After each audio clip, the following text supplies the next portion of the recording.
আসসালামু আলাইকুম এভরিওয়ান, কি খবর তোমাদের সবার? আশা করি সবাই ভালো আছো। তোমরা অনেক দিন যাবতই আমাদের হোম ট্যুরের ভিডিওটা দেখতে চাচ্ছ, তো আমি একদম আমাদের বাসায় ঢোকার দরজার সামনে থেকে শুরু করছি। সামনে কিছু ইনডোর প্লান্টস ছিল আর শু র্যাক ছিল, আর বাসায় ঢুকতে এই ডোর হ্যাঙ্গিংটা ছিল। যাই হোক, এ হচ্ছে ঢুকে আমাদের প্রথমে ড্রয়িং রুমটা এবার আমি আমার মন মতো সাজিয়েছি।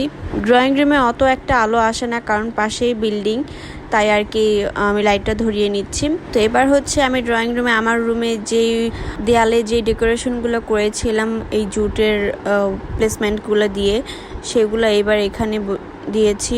আর শেলফটা তো আগেই ছিল। আর এখানে একটা জানালা থাকার কারণে আমাদের টিভিটা একটা বেসাইজ জায়গায় পড়েছে, মানে টিভির লাইনটা একটা বেসাইজ জায়গায় দিয়েছে।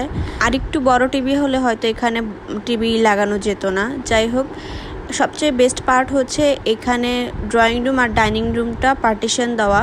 আমার কাছে এরকমই ভালো লাগে, দুইটা একসাথে হলে একটু দেখতে কেমন জানি অদ্ভুত লাগে। যাই হোক, এখানে যে আমাদের ওভেনটা রাখা, আর এটা হচ্ছে একটা কমন ওয়াশরুম, আর এটা হচ্ছে আমাদের রান্নাঘর, আর এটা আমার ননদের রুম। রান্নাঘরটা একটু তোমাদেরকে দেখাই। এবারে রান্নাঘরটা অনেক সুন্দর বলতে হচ্ছে অনেক বড় আগের রান্নাঘরের তুলনায়। এবার মন মতো সব কিছু রাখতে পেরেছি। আর এখানের জানালাটাও অনেক বড়, যার কারণে অনেক আলো আসে রান্নাঘরে, আর বাতাসও আসে, যার কারণে রান্না করতে একটু সমস্যা হয়ে যায়। যাই হোক, এখানে আমাদের ফ্রিজগুলো রাখা। আর হচ্ছে এই যে এই রুমটা, এটা হচ্ছে আমার শাশুড়িদের রুম। আমি আসলে দুঃখিত, আমি কোনো কিছু গুছিয়ে দেখাতে পারতেছি না। যাই হোক, এটা হচ্ছে আমাদের রুম, দুইটা রুম পাশাপাশি। যে আমার রুমে ঢুকতেই প্রথমে ডান সাইডে হচ্ছে ওয়াশরুমটা পরে দেখাচ্ছি। আর ভিতরে যাওয়ার যে এরিয়াটা, এই জায়গাটাই অনেকখানি মানে বড় আগের বাসার তুলনায়। আর এখানে আমাদের ওয়ার্ড্রপের উপর সুন্দর একটা লিপার্ন আর্ট আমি রেখেছি। আর এই তো আমার খাটের উপর একটা মিরর। আর আমার এবার যে লম্বা মিররটা আছে ওইটা এবার একটু রাখতে মানে প্রবলেম হয়ে গিয়েছে, মানে ওটা রাখার জায়গা পাচ্ছিলাম না, তাই ওই জায়গায় রেখে দিয়েছি।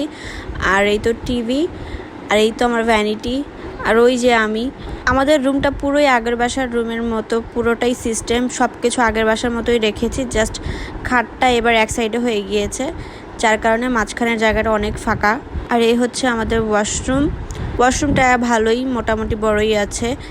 আর এই যে আমার খাটের উপর যে মিররটা দেখছো, এটার কারণে এতদিন লেট হয়েছে। সামনে একটা জানালা থাকার কারণে এই জিনিসটা মিডল বরাবর বসে নাই, যার কারণে একটু অন্যরকম দেখা যাচ্ছে। ব্যাপার না, ওই জায়গাটা খালি লাগছিল, তাই ওইখানে আমি মিররটা দিয়েছি। আসো এবার তোমাদেরকে আমার বারান্দাটা দেখাই। এবারের বারান্দাটা আমার মন মতো হয় নাই, কারণ এবারের ভিউগুলা সামনে হচ্ছে সব বিল্ডিং।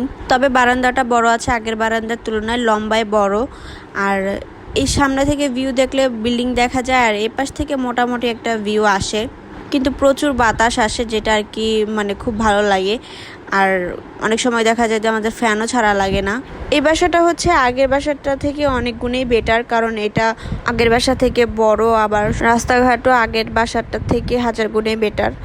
যাই হোক, সব মিলিয়ে এই বাসাটা অনেক সুন্দর। তোমাদের এই বাসাটা কেমন লাগলো অবশ্যই কমেন্ট করে বলে যাও। তো আজকের মতো ভিডিওটা এখানেই শেষ করছি, দেখা হবে নেক্সট ব্লগে। আল্লাহ হাফেজ।